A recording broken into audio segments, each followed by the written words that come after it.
xưa nương xây chờ là mà khâu cần tha lang bay nè bơ chiều ni serang khâu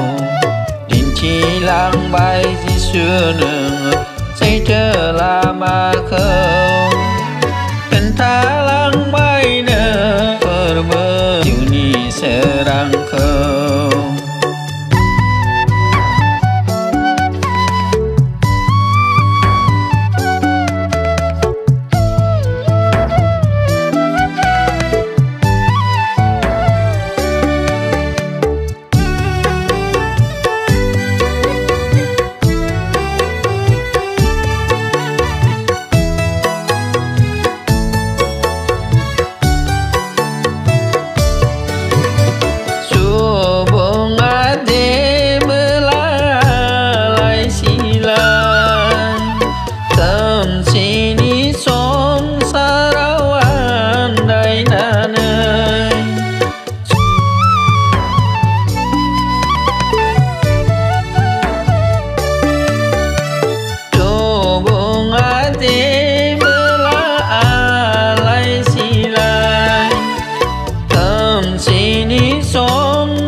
Sarsi phơi bay nương phơi bơ chiều ni serang khâu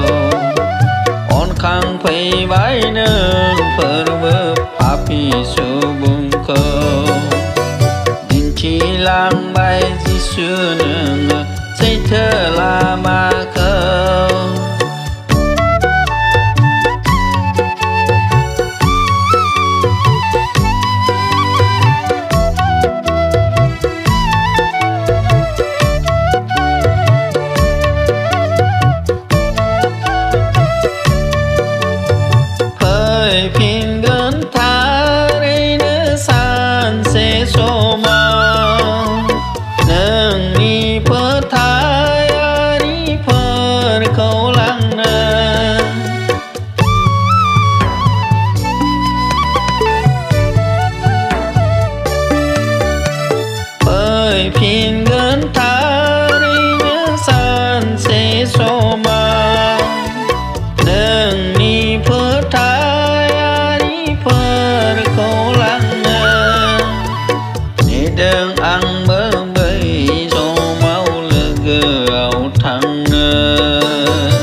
xưa nương xây chờ là mà khâu